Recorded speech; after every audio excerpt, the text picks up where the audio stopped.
I didn't snap the day my coworker asked, "Where's your career and promotion?" "Oh, right, you don't." And my manager laughed. But that was the first time I felt something crack.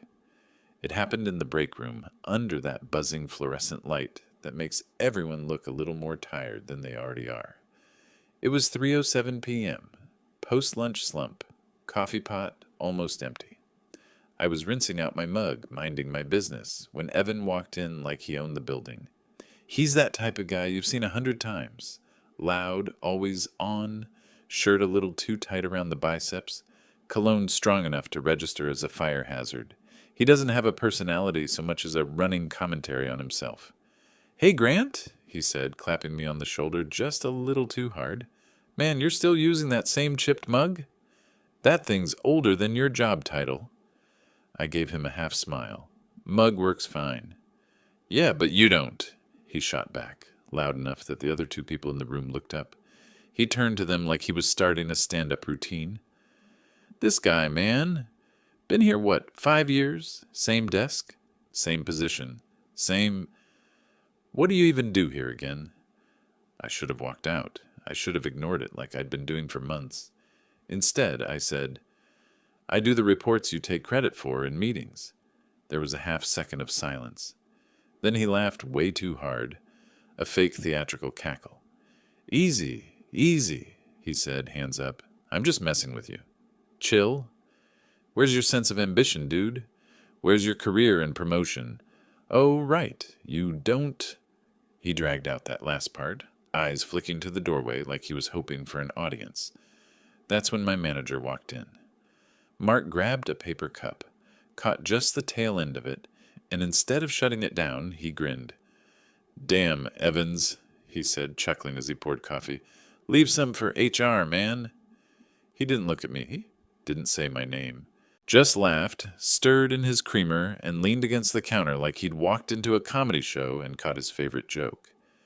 You know that feeling when all the air leaves the room, but nobody else seems to notice? Like you're the only one who heard something break? That was me, standing there with a wet mug in my hand, coffee dripping down my fingers, while the two of them laughed at my expense. I didn't say anything. Not then. I just rinsed the mug, wiped my hand on a paper towel, and walked back to my desk, with my heart beating way too loud for how quiet my shoes were.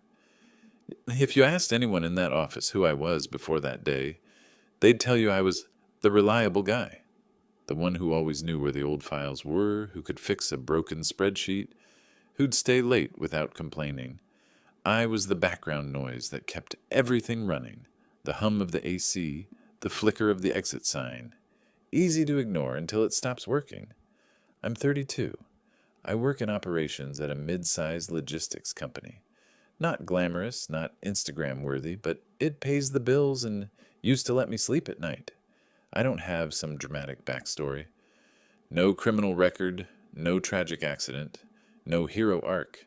Just a guy who shows up, does his work, and goes home. At least that's who I thought I was. The thing about being reliable is people start treating you like furniture.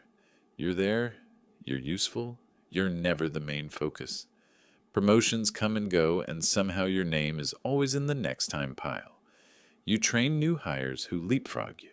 You fix crises that other people caused. And slowly, quietly, you learn to fold your anger into a smaller and smaller space inside your chest, until you almost forget it's there. Almost.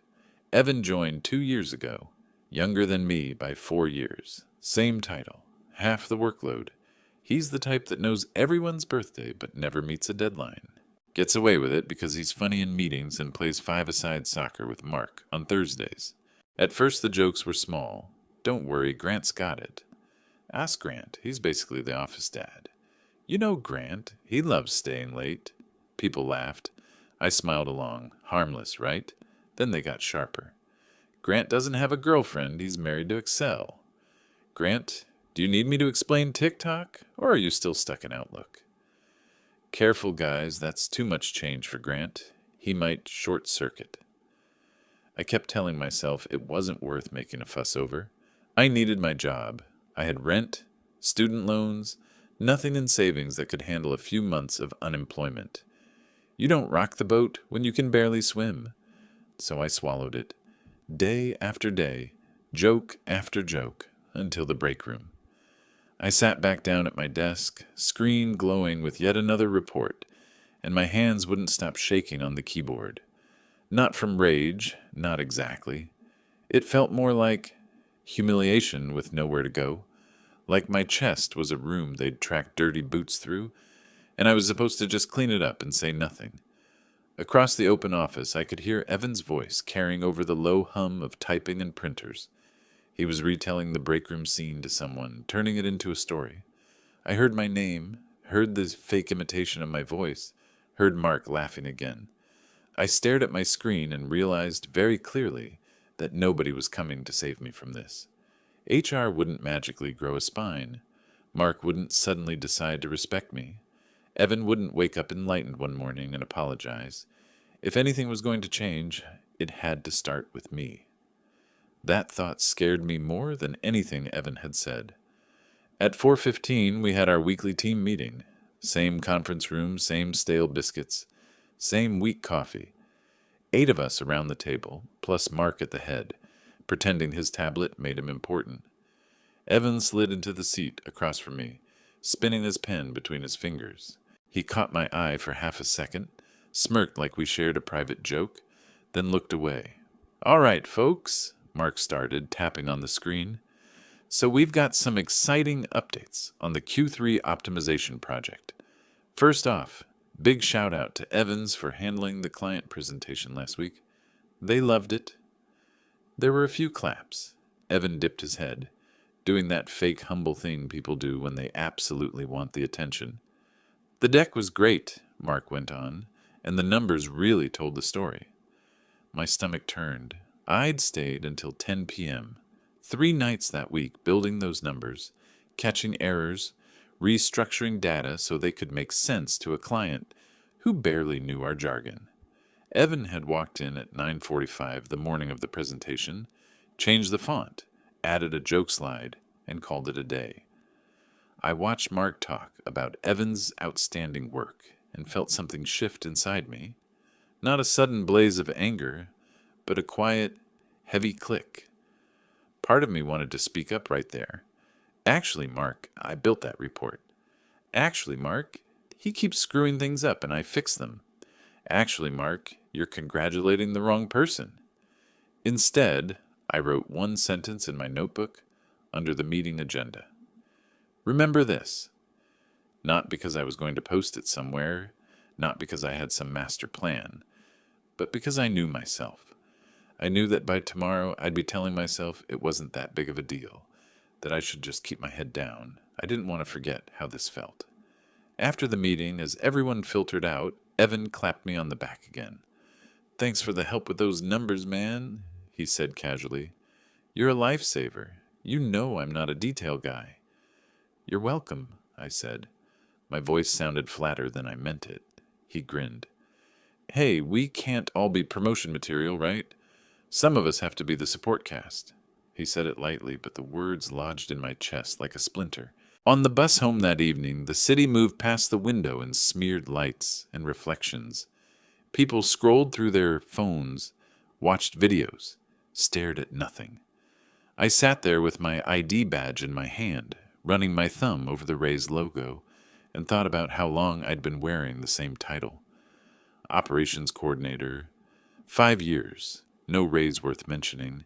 No new responsibilities that didn't involve cleaning up someone else's mess. Maybe, I thought, this is just who I am. The guy who makes sure things don't fall apart while louder people take the credit. That thought should have settled me, but instead it made my skin crawl. I got off 2 stops early and walked the rest of the way, just to feel my feet on the ground. By the time I reached my building, my mind had gone quiet in a way that felt unfamiliar. Not numb, not panicked, clear. I unlocked my door, dropped my bag, and sat at my small kitchen table. I took out my notebook, flipped past pages of tidy checklists and carefully written reminders, and opened a blank page. At the top, I wrote, "What happens if I stop being their background?" The pen hovered for a second, then I started listing things. Little things at first. patterns, comments, times and dates. Who said what? Who laughed? Where I picked up slack on projects and who got praised for it. It wasn't revenge. Not yet. It was just evidence. For me, if no one else. By the time I looked up, it was almost midnight. My hand cramped, my eyes burned, and the page was full. I realized something then. Alone in that small, quiet kitchen, the hum of the fridge, the only sound in the apartment. I had spent years letting other people write my story at work. Evan with his jokes, Mark with his silence, everyone else with their comfortable indifference. That night, I decided I was done letting them hold the pen. I came in the next morning with the kind of quiet resolve that doesn't look like much from the outside. No dramatic music, no cinematic walk through automatic doors. Just me, scanning my badge, stepping into an office that suddenly felt smaller than it used to. People were already at their desks, keyboards clicking, phones ringing, the usual background noise of a place where everyone pretends to be busier than they really are. Evan strolled in 5 minutes late with an iced coffee and sunglasses on his head, like he was returning from vacation instead of a 10-minute commute. "Morning, Grant," he said, bumping my chair with his hip as he passed. "Try not to work too hard today. Some of us need the hours." He winked at me like we were co-conspirators in a joke I'd never agreed to. Normally, I would have muttered something polite. Instead, I looked up at him and held his gaze longer than he expected. "Do your own hours, Evan." His smirk faltered, just for a moment, and before he laughed it off. "Oh, someone's cranky," he said. "Okay, Dad, relax." But something had shifted. He felt it, even if he pretended not to. Mark called a team huddle at 9:15. "Big update on the Q3 optimization project," he announced, tapping his tablet like it contained secrets from NASA instead of our overcomplicated spreadsheet. "We've got revised numbers coming in by Friday. Evan, you'll present again next week." I didn't look up, didn't speak. But I saw Evan straighten like a dog hearing a treat bag crinkle. "Sure thing, Mark. Grant will help clean the data again, right?" He said it casually, confidently, like it was a known fact. Mark didn't even glance at me. "He'll handle it." Handle it, fix it, patch it, make Evan look smart again. But that was the beginning of their problem. The revised files came in messy. Missing fields, duplicated rows, inconsistent formats. Normally I'd spend hours correcting everything silently. This time I sorted through the numbers and noticed something that made my jaw tighten. Evan's previous presentation ready deck, didn't just have minor errors. 2 charts were entirely fabricated. A pivot table didn't match any raw data. A key KPI was mislabeled in a way that could mislead a client. I checked the version history. He had manually overwritten multiple values. I stared at the screen, feeling the irritation rise like a slow burn. This wasn't just laziness. This was incompetence dressed as confidence, and Mark had handed him a megaphone. I opened my notebook and added a new section. Project Q3. Data inconsistencies traced to Evan. Potential compliance risk. I documented timestamps, screenshots, file versions, client notes. Not because I planned to report it immediately, but because this was larger than an annoying coworker. If the client caught these errors, the fallout wouldn't land on Evan. It would land on operations, meaning me. By noon, the office felt different. Not louder, not quieter, just tense. Evan kept throwing glances my way, subtle, like he was checking whether I was still playing my role. At 2 p.m., he swaggered up to my desk, leaned on the wall partition like a guy in a bar trying to impress someone who isn't interested. "Grant, buddy, I need your magic hands again," he said, tossing a USB drive onto my keyboard. "Clean this up for me, and maybe make the numbers look a little less depressing. You're good at that." I pushed the USB back toward him with one finger. "That's your job. Do it yourself." He blinked. Actually blinked. Like an animal seeing its reflection for the first time. "Dude, come on, don't be weird. It's teamwork." "No," I said evenly. "Teamwork means pulling your weight. Do the report." Across the office, 2 people lifted their heads. Subtle, but I saw it. Evan's smile tightened. His voice dipped low. You're really going to start this now? Over what? A joke? I kept my tone calm. Do your work, Evan. That's all. He straightened slowly, the way people do when they realize the script they've been using no longer works. But that was just the beginning. Later that afternoon, Mark called me into his office. He had that performative, serious look, hands folded on the desk, like he'd practiced it in a mirror. I'm hearing you're refusing tasks, he said. I'm refusing to do Evan's job for him, I corrected. Mark exhaled dramatically. Look, Grant, you know how he is. Big picture guy, not detail-oriented. He changed KPI values manually, I said. If the client notices, we have a compliance issue. Mark's expression flickered, not concern, but annoyance. God, Grant, you always make things sound catastrophic. That's why you're not cut out for leadership yet. You panic.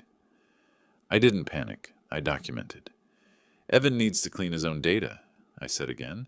If he wants to present it, he should understand it. Mark leaned back, arms crossed. You're not being a team player. No, I said. I'm being accountable. There's a difference.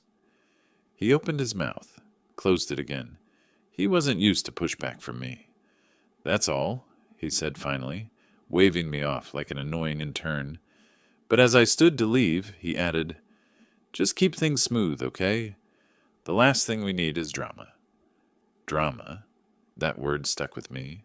People like Mark don't want honesty. They want quiet, predictability, someone who cleans up the mess without asking who made it. I walked out of the office and sat back at my desk, the hum of computers pressing around me. My inbox pinged. Evan. Bro, seriously? Why did you tell Mark I'm not doing my work? I typed back. I told him the truth. He didn't reply, not immediately. The silence from his direction was louder than any joke he'd ever made. Around 4:40 p.m., he finally approached my desk again. No sunglasses this time, no swagger. He stood there holding the same messy spreadsheet like it weighed 20 pounds. I need help, he muttered. Something inside me almost softened. But then I remembered the break room, the laughter, the months of one-sided humiliation. Help has to be earned. You can ask a clarifying question, I said, but I'm not doing it for you. He swallowed hard. Okay, he said quietly. How do I fix the gaps? This was the smallest shift imaginable, but I felt it. A tiny crack in the dynamic. For the first time, he was the one shrinking instead of me. I showed him how to identify missing entries. Nothing more. He left without another word. As the office emptied out that evening, I stayed behind to finish my own work. The quiet felt different now, but not heavy, not lonely, almost strategic.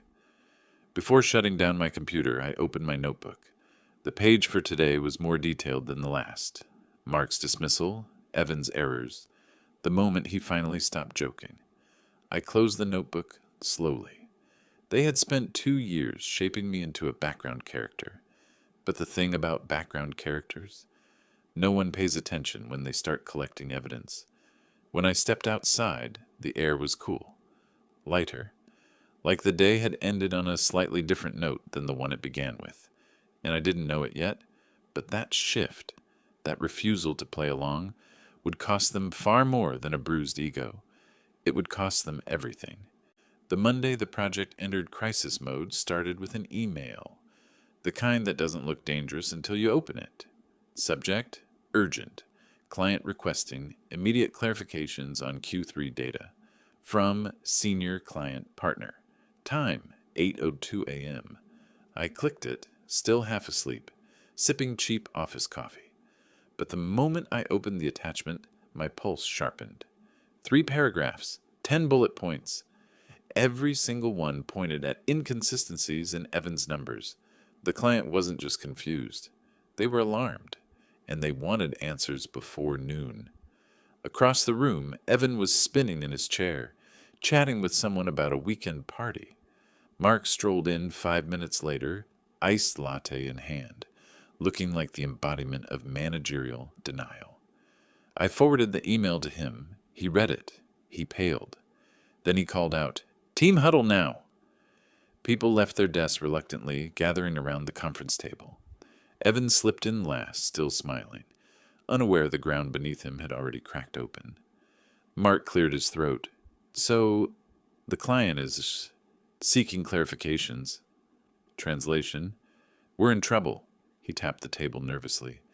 "Let's keep calm. It's probably nothing major." I slid the printed email toward him. "It's major." He glared at me like I'd personally caused it. "Grant, not now." Evan finally looked concerned. "Is it about the deck?" "No," I said. "It's about the data you changed."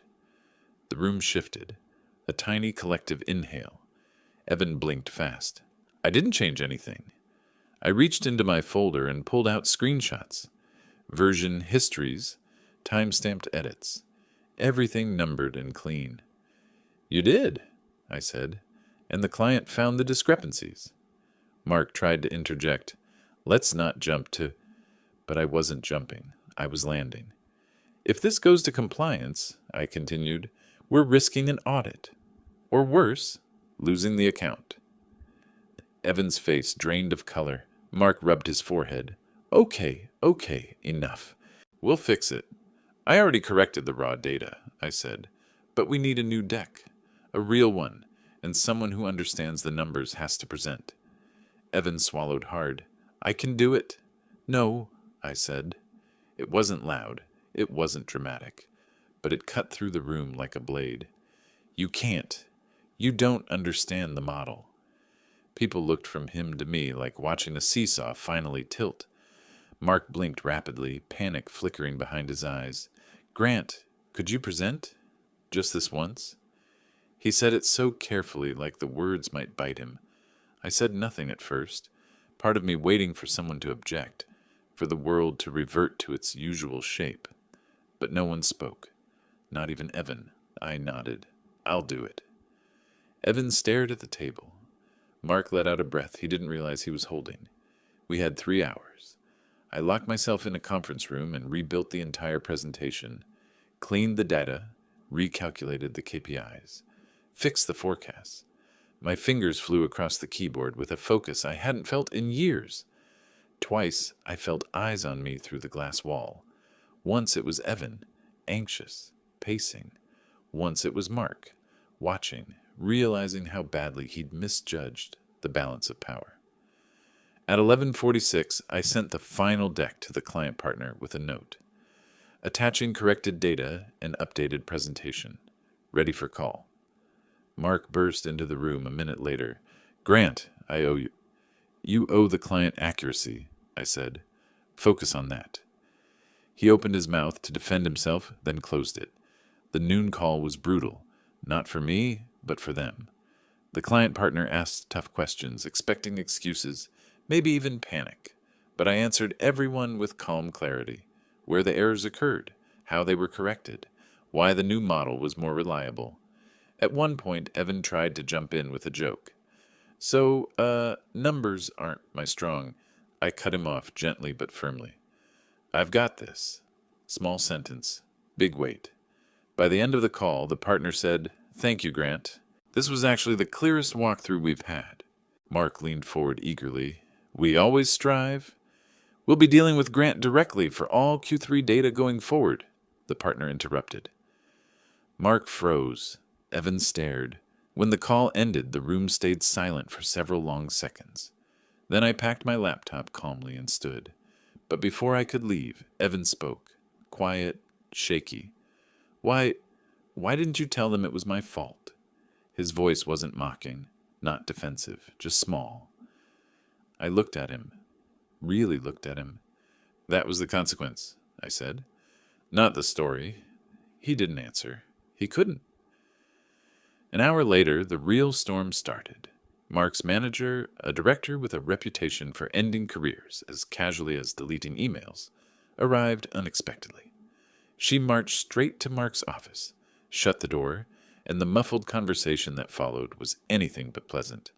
People kept glancing at me, unsure if I was the reason or the solution. At 4:10 p.m., Mark emerged, pale and shaken. "Grant, my office now." I stepped inside. The director was standing behind his desk, arms crossed, expression carved from granite. "Sit," she said. I did. She folded her hands. "We've reviewed the data, the inconsistencies, the oversight failures, and the way it was handled." I said nothing. Silence was safer. Then she continued, "We need all documentation of the errors. Everything." I slid the folder across the desk without hesitation. My notes, timestamps, screenshots, audit logs, the record I'd been keeping since the first joke Evan made months ago. She opened it, flipped through the pages, looked up at me with something between surprise and respect. "You documented all of this?" "Yes." She exhaled slowly. "Good." Beside her, Mark looked like someone had unplugged his spine. "Grant," she said, "you'll report directly to me on this project from now on." Mark flinched. "And we will be making personnel decisions based on what we found." For the first time, his eyes darted toward the door, toward Evan's desk, somewhere out there in the open floor, then back to me. I didn't gloat. I didn't smirk. I didn't need to. Some things collapse on their own when you stop holding them up. The director gathered the documents, stood, and said, "Thank you, Grant. You've prevented a serious escalation." When she left, Mark stayed behind, staring at his hands. Finally, he whispered, "Why didn't you warn me?" I met his eyes. "I did. You weren't listening." He had no answer. I walked out of his office feeling something I hadn't felt in years. Not triumph, exactly, and not revenge. Clarity, like breathing cold air after months in a stale room. Evan avoided my eyes the rest of the day. Mark didn't speak to anyone, and as I packed up my bag, a single thought settled into place. Steady, undeniable. They thought I was gone. I wasn't. They didn't fire Evan that day. I think that's important to say up front. Real life doesn't move on movie timing. It took a week for everything to land. The next morning, when I walked in, the atmosphere was wrong, too quiet. People spoke in low voices. Screens were flipped to emails whenever footsteps approached. HR was camped in a side office with the door barely cracked open. Evan's chair was empty. His jacket still hung on the back. His half-used notepad was on the desk. A stress ball sat where he'd dropped it the day before. But no Evan. At 9:20 he showed up, late and unshaven, eyes ringed like he hadn't slept. He didn't make a joke, didn't clap anyone on the shoulder. He just slid into his chair, stared at his screen, and fumbled his login 3 times. At 9:32, HR called him in. He walked past me, glanced over like he was going to say something, then thought better of it. The meeting lasted 40 minutes. He came out pale and tight-jawed, carrying a white envelope and his water bottle. No one met his eyes. No one asked. He packed slowly. The stress ball went into his backpack. The notepad didn't. When he finally turned toward the exit, he stopped by my desk. For once, his voice didn't carry. "I know you did what you had to do," he said. "I just didn't think it'd actually lead here." I held his gaze. He looked smaller without the jokes. "It didn't have to," I said. "You chose every step." He swallowed. "Yeah, I guess I did." He waited like he wanted forgiveness. I didn't offer it. That didn't mean I hated him. It just meant I'd stopped carrying his comfort as part of my job description. He nodded once, more to himself than to me, and walked out. The door clicked shut. The office exhaled.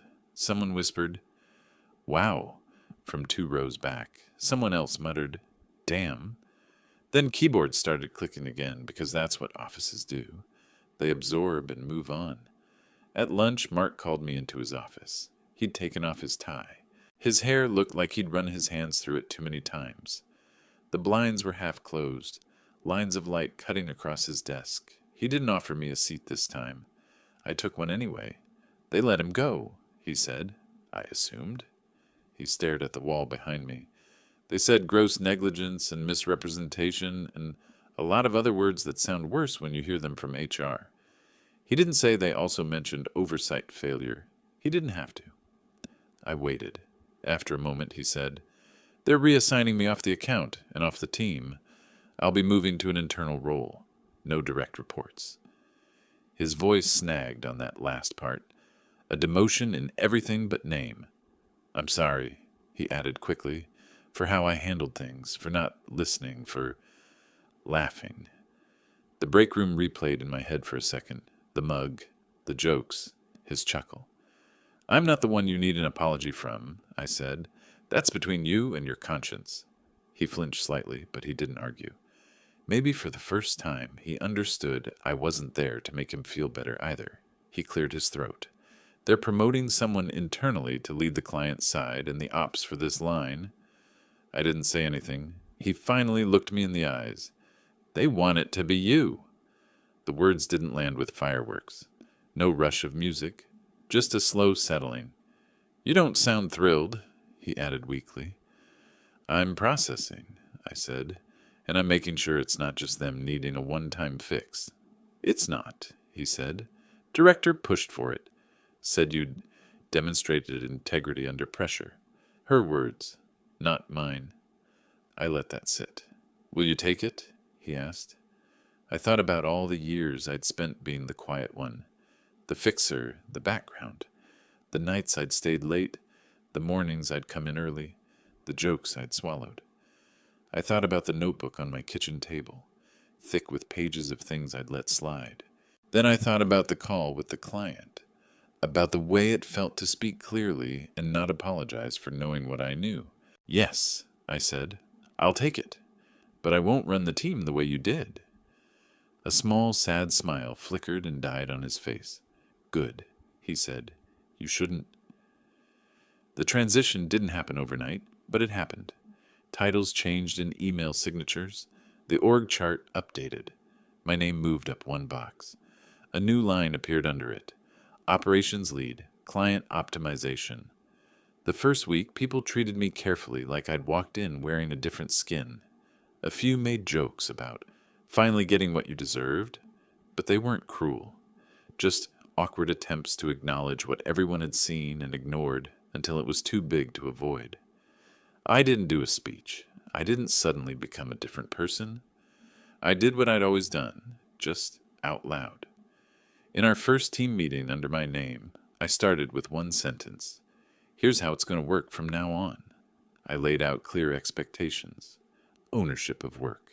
Shared credit. No backdoor data changes. No throwing people under the bus to save face. If you present the deck, you build it. If you find a problem, you raise it. No more big picture guys who can't read a spreadsheet. No more just messing with you at someone else's expense. I didn't mention Evan. I didn't have to. His absence was its own warning. Over the next few weeks, the jokes died down, not because I banned humor, but because I stopped laughing along when it cut in the wrong direction. People adjust faster than you'd think when they realize there are boundaries and consequences, not just eye rolls. The director checked in twice, not hovering, just confirming the fires were out. The client's happy, she said on the second call.